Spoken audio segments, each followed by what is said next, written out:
नमस्कार, welcome to career 247। मैं हूं प्रशांत धवन। नाउ डोनाल्ड ट्रंप ने ऑलरेडी इंडिया यूएस रिलेशंस को बहुत डैमेज पहुंचा दिया है और अभी भी ही इज नॉट डन। अभी ट्रंप की एक बड़ी स्टेटमेंट आई है कि इंडिया को लगातार चावल क्यों बेचने दिया जा रहा है यूनाइटेड स्टेट्स ऑफ अमेरिका में, इंडिया डंपिंग क्यों कर रहा है चावल की इन द यूएस। और इससे ट्रंप ने संकेत दे दिए हैं कि शायद भारत पे नए टैरिफ लगने वाले हैं चावल के इशू को लेकर। इधर आप देख पाओगे, इस पर बहुत आर्टिकल पब्लिश हुए हैं कि Trump considers new tariffs on Indian rice, says they shouldn't be dumping. Now मैं वैसे भी आपको बता दूं, दुनिया में आज के समय सबसे ज्यादा tariffs United states of America ने लगा रखे हैं भारत पर। जी हां, ब्राजील पर भी 50% टैरिफ थे, बट वो टैरिफ काफी हद तक अब कम कर दिए गए हैं। India is the most tariffed country on the planet. Honestly मुझे समझ नहीं आता कि ऐसी सिचुएशन में भी हम कैसे यूएसए के साथ स्ट्रैटेजिक थिंकिंग, दोस्ती की अभी भी बात कर रहे हैं। और डोनाल्ड ट्रंप की तरफ से आप अगर देखो, ये तो टेस्ट कर रहे हैं कि इंडिया कब तक झेलेगा, कब तक बर्दाश्त करेगा। जो इनकी वीडियो है ट्रंप की, जो रिसेंटली सामने आई है, ये मैं आपको दिखाना चाहता हूं। इन्होंने कैटेगोरिकली कहा है you can not do that, मतलब कि भारत ऐसा नहीं कर सकता। लगातार ये लोग यूएसए की मार्केट में चावल कैसे बेच पा रहे हैं। Anti-competitive nature, right? So it follows what you sent out this weekend, and we do believe that countries are dumping rice into this country today. We've never seen imports this great. Which countries? India, Thailand, even China into Puerto Rico. Puerto Rico used to be one of the largest markets for U.S. rice. We haven't shipped rice into Puerto Rico in years. So this has been happening for years. This didn't start during your administration, but unfortunately, we're seeing it in a much bigger way now. The tariffs are working, but we need to double down because You want more? I mean, they're cheating, right? They're they're just subsidizing and then India. Tell me about India. Why is India allowed to do that? Now this is very interesting. यहाँ पे जो महिला बैठी थी, Trump ने उनसे पूछा कि कौन कौन से देश हैं जो बहुत ज्यादा चावल डंप कर रहे हैं यूएसए में। उन्होंने कई नाम लिए, इंडिया है, थाईलैंड है, कुछ और देश है। ट्रंप ने सीधा पूछा यहाँ पर स्कॉट बेसेंट से कि भारत ऐसा कैसे कर पा रहा है, why is India doing it. और स्कॉट बेसेंट यहाँ पे जवाब देंगे ट्रंप को। To pay tariffs. Do they have an exemption on rice? No, sir. We're still working on their trade deal. So Yeah, but they should be dumping. I mean, I heard that from others. So you can't do that. there's a WTO case against India Give me right now. Give me the countries if you could. Go ahead. सो अभी उन्होंने बोला कि WTO का case भी हमने कर रखा है इंडिया के अगेंस्ट। क्लियरली सभी कंट्रीज को छोड़ के ना यहाँ पे जीरो डाउन किया गया इंडिया पे, कि अब इंडिया पे फोकस करते हैं कि हाउ कैन वी स्टॉप, कि इंडिया लगातार जो चावल बेच रहा है यूएस मार्केट में, इसको हम रोके कैसे। क्योंकि ट्रंप के पर्सपेक्टिव से मैं आपको ये बता दूं, इनकी अप्रूवल रेटिंग ऑल टाइम लो पे जा चुकी है। मतलब यूएसए में बहुत ज्यादा लोग हैं इनके शासन से खुश नहीं है। तो ट्रंप को अब क्या करना है कि जो इनके मेन वोटर्स थे, जैसे कि किसान हो गए या कई जो रूरल एरिया के जहां पे लोग थे, उनको ये कैसे जीत पाए। तो उनके लिए ट्रंप ने रिसेंटली $12 बिलियन का एक पैकेज अनाउंस किया। अब उसके अलावा अपने किसानों को खुश करने के लिए एक काम ये कर सकते हैं कि इंडिया जैसे बड़े कंट्री को, जो बहुत कुछ एग्रीकल्चरल आइटम्स एक्सपोर्ट करता है यूएसए को, फॉर एग्जांपल चावल, वहां पे ये रोक लगा दे और अपने फार्मर्स को बोले कि देखो मैंने भारत पे टैरिफ लगा दिए और अब भारत के चावल अमेरिका में महंगे हो जाएंगे। मतलब कि बेसिकली इंडिया यूएस में चावल बहुत ज्यादा कम बेचा करेगा और इससे फायदा होगा अमेरिकन फार्मर्स को, उनको ज्यादा बड़ी मार्केट मिल जाएगी ना। एक बार को यहाँ पे आप एक सवाल पूछ सकते हैं, बट डोनाल्ड ट्रंप इस तरीके से बार बार भारत को टारगेट क्यों कर रहे हैं। आई मीन इस तरीके की मानसिकता के साथ किसी कंट्री के प्रेसिडेंट के साथ नेगोशिएट करना बहुत ही मुश्किल होता है, जब आप ये मान के चलो कि हर केस में आप इंडिया को देखो स्पेसिफिकली। वेल, क्या इसका रीजन ये है कि रिसेंटली व्लादिमीर पुतिन भारत में आए हैं तो ट्रंप ये सब बातें कर रहे हैं? Not necessarily. आप देखो कि बहुत लंबे समय से ट्रंप ने इंडिया के अगेंस्ट एक बहुत ज्यादा नेगेटिव अप्रोच रखी है, इंडिया पे दुनिया पे हाईएस्ट टैरिफ्स लगाए हैं।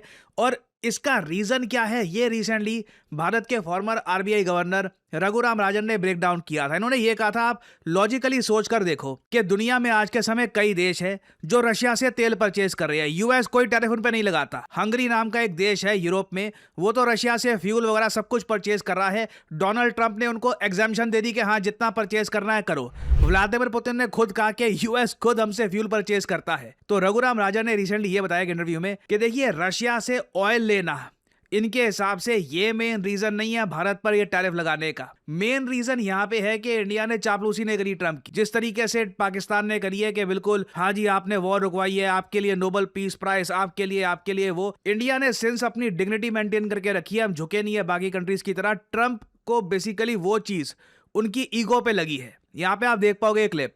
Things are moving, right? Because you're buying less oil from Russia. Is that the way to please Mr. Trump? So I don't think Russian oil purchases were ever the central issue. I mean, you just saw yesterday he waived the purchase of oil by Orban in Hungary. That's okay. I don't think that was the central issue. I think the central issue was more personalities. And Not surprised. especially a personality in the White House and how they treated certain comments made by India after, Mr. Trump claimed credit for stopping a conflict between India and Pakistan. Pakistan played it the right way, said that it was all because of Mr. Trump. India tried to argue that the two countries had reached an agreement without Mr. Trump. The truth is probably somewhere in between, but, net effect was India got 50% tariffs, Pakistan got 19%. ना ये बात काफी हद तक सच है कि Donald Trump की चापलूसी करके आप अगर देखो तो पाकिस्तान पर आज के समय सिर्फ 19% टैरिफ लगे हैं, भारत पर 50% टैरिफ है। और अब लग रहा है कि शायद चावल के इशू को लेकर भी अगर ट्रंप टैरिफ लगा देते हैं तो ये टैरिफ्स कहीं और ही पहुंच जाएंगे। हु नोज 50-60% देखना होगा। बट क्वेश्चन यहाँ पर ये आता है कि इससे भारत को कितना नुकसान होगा। देखिए, भारत दुनिया का सबसे बड़ा एक्सपोर्टर है चावल का। जी हाँ, दुनिया में मैं आपको बता दूं 40 से ऊपर देश हैं जहां पर 50% चावल की सप्लाई भारत से आती है। भारत, आपको याद होगा कोविड के टाइम में जब हम लोगों ने चावल का एक्सपोर्ट करना कम कर दिया था, कई देशों में हाहाकार मच गया था कि चावल कहां से आएगा, वीट कहां से आएगा। इंडिया एक बहुत बड़ा सोर्स है दुनिया में फूड का। 172 कंट्रीज में चावल हम एक्सपोर्ट करते हैं। सबसे ज्यादा चावल हम एक्सपोर्ट करते हैं मिडिल ईस्ट में, ये सऊदी अरेबिया, ईरान का तो आप कह लीजिए ऑलमोस्ट 80-90% चावल भारत से ही आता है। अगर भारत एक्सपोर्ट करना बंद कर दे चावल ईरान में, आप देखोगे चावल की बहुत ज्यादा कमी हो जाएगी। Iraq, Benin, literally in countries को खाना भारत से ही आता है। और फिर आप देखोगे यहाँ पे United states of America, USA में भारत के जो चावल के एक्सपोर्ट्स हैं धीरे धीरे बढ़ रहे हैं, क्योंकि जो भारत की बासमती चावल की वैरायटी है ये काफी पॉपुलैरिटी गेन कर रही है यूएसए में। तो अगर ट्रंप ये टैरिफ लगा देते हैं तो बिल्कुल भारत को नई मार्केट खोजनी होगी। और टू बी ऑनेस्ट, मुझे लगता नहीं है कि ये करना बहुत मुश्किल होगा हमारे लिए। हम ऑलरेडी फिलीपींस और अफ्रीका के कई देश हैं, वहां पे मार्केट्स एक्सप्लोर कर रहे हैं। याद रखिएगा, यूएस भारत की नंबर 1 मार्केट नहीं है चावल के इशू को लेकर। $12 बिलियन से ऊपर का चावल हम एक्सपोर्ट करते हैं। यूएस कल को टैरिफ लगा भी देता है तब भी भारत के जो चावल के एक्सपोर्ट्स हैं ये स्ट्रांग रहने वाले हैं। तो अब क्वेश्चन यहाँ पर यह आता है कि क्या इंडिया और यूएस के बीच में ट्रेड डील हो पाएगी अगर एग्रीकल्चरल आइटम्स का इशू सामने आएगा। क्योंकि आपको याद होगा जो कॉमर्स सेक्रेटरी साहब इन्होंने रिसेंटली कहा था कि 2025 के अंत तक जो फर्स्ट पार्ट है इंडिया यूएस ट्रेड डील का ये हो जाएगा। इंडिया यूएस ट्रेड डील इनके हिसाब से इकट्ठी नहीं होगी, पार्ट 1 पार्ट 2 करके इस तरीके से डील होगी।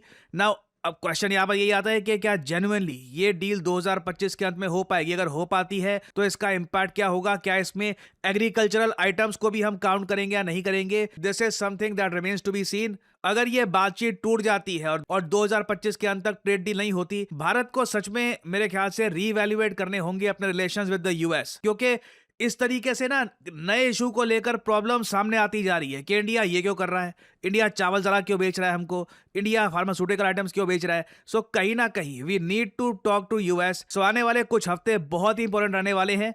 मैं प्रॉपरली एक्सटेंसिवली फॉलो कर रहा हूं कि ये ट्रेड डील को लेकर क्या डेवलपमेंट्स आती हैं। कुछ अगर अपडेट आती है तो मैं आपके लिए अपडेटेड वीडियोस लाता रहूंगा। और फाइनली यहाँ पे आप लोगों से मैं क्वेश्चन पूछूंगा। डोनाल्ड ट्रंप ने कहा था कि इन दो देशों के बीच में मैंने शांति समझौता करा दिया है, मगर रिसेंटली थाईलैंड ने एक अटैक लॉन्च कर दिया है एक देश पर। इस पर बहुत न्यूज बनी है। ट्रंप का जो ये क्लेम था कि यहाँ पे इस थाईलैंड और इस कंट्री के बीच में वॉर रुकवा दी गई है, ये खोखला साबित हुआ है। तो बताइए थाईलैंड ने हाल ही में किस देश पर आक्रमण कर दिया था। ये है यहाँ पे आपकी ऑप्शंस, श्रीलंका, कैम्बोडिया, म्यांमार या फिर नेपाल। कमेंट सेक्शन में करिए उत्तर।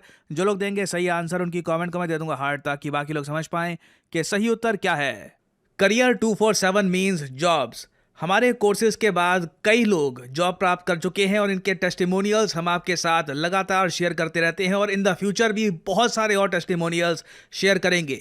नाउ कई लोग मुझसे ये पूछते हैं कि हमारा जो डेटा एनालिटिक्स कोर्स है ये किसके लिए है, क्या ये आपको सूट करता है या नहीं करता। Well allow me to explain. अगर आपने रिसेंटली अपनी ग्रेजुएशन कंप्लीट करी है, आपको अब ये समझ नहीं आ रहा कि करियर में अब आगे क्या करूं, कैसे अपनी फर्स्ट जॉब करूं, क्या मुझे स्किल्स एक्वायर करनी चाहिए, तो बिल्कुल डेटा एनालिटिक्स एक ऐसी स्किल है जो आपको एक अच्छी जॉब लैंड करवा सकती है। क्योंकि याद रखिएगा, करियर 247 में हम सिर्फ डेटा एनालिटिक्स आपको नहीं सिखा रहे, this is data analytics with generative AI. याद रखिएगा, जो सर्टिफिकेट आपको मिलता है करियर 247 की तरफ से, this is in collaboration with IBM, जी हाँ, the international giant IBM and NASSCOM। तो इन वेरी सिंपल वर्ड्स, अगर आप अपनी ग्रेजुएशन कर भी रहे हैं इस वक्त, आप BA कर रहे हैं, BCom कर रहे हैं, या फिर आप इंजीनियरिंग में कोई ग्रेजुएशन कर रहे हैं, या फिर आप इंजीनियरिंग फील्ड में हैं, डज नॉट मैटर, आप डेटा एनालिटिक्स का कोर्स कर सकते हैं। This will help your resume tremendously. और क्या डेटा एनालिटिक्स सीखने के लिए आपका मैथमेटिक्स बहुत अच्छा होना चाहिए, कोडिंग आनी चाहिए? None of that. आपको अगर बेसिक कंप्यूटर यूज करना आता है तो बिल्कुल ये कोर्स आपको सूट करता है। आपको बेसिक अंडरस्टैंडिंग है मैथमेटिक्स की, तो बिल्कुल आप एक अच्छे डेटा एनालिस्ट बन सकते हैं। You can learn the skill. तो ये कोर्स एक्चुअली बहुत से लोगों की हेल्प कर सकता है। चाहे आपकी जॉब ऑलरेडी लग चुकी है, आप खुद को अपस्किल करना चाहते हैं प्रमोशन के लिए, या फिर एक बेहतर अपॉर्चुनिटी के लिए किसी और कंपनी में, आप स्टार्टर हैं, पहली जॉब की तलाश कर रहे हैं, for pretty much everyone, career 247 data analyst course is a great option. क्योंकि यहाँ पर कोर्स कंप्लीशन के बाद आपको अपना रेज्यूमे कैसे बिल्ड करना है, हम वहाँ पर भी आपकी हेल्प करेंगे, मॉक इंटरव्यूज़ में हेल्प करेंगे, इंटरव्यू प्रिपरेशन आपको देंगे, गिटहब पोर्टफोलियो कैसे आपको बनाना है ये आपको बताया जाएगा। और आप सबको याद रखनी है ये डेट 13 दिसंबर, क्योंकि ये आखिरी दिन है करियर 247 के डेटा एनालिटिक्स बैच को ज्वाइन करने का। ये बैच बाय द वे आज शुरू हो चुका है। आज मतलब कि 6 दिसंबर को ये बैच स्टार्ट हो चुका है। तो आप अगर अपनी जर्नी स्टार्ट करना चाहते हैं in the field of data analytics, तो बिल्कुल ज्वाइन करिए ये प्रोग्राम। इस वीडियो के कमेंट सेक्शन में जाइए या फिर डिस्क्रिप्शन सेक्शन में जाइए, वहाँ पे आपको ये लिंक मिल जाएगा। लिंक पर करिए क्लिक, यहाँ पे अपना नाम डालिए, email ID, number, discount code obviously यहाँ पर डालिए PD10, ताकि आपको डिस्काउंटेड प्राइस में ये कोड ऑफर हो और करियर 247 की तरफ से आपको कॉल आएगा। आप ये कोर्स कर सकते हैं purchase. The whole process is very smooth and very easy और आपकी लाइव क्लासेज शुरू हो जाएंगी।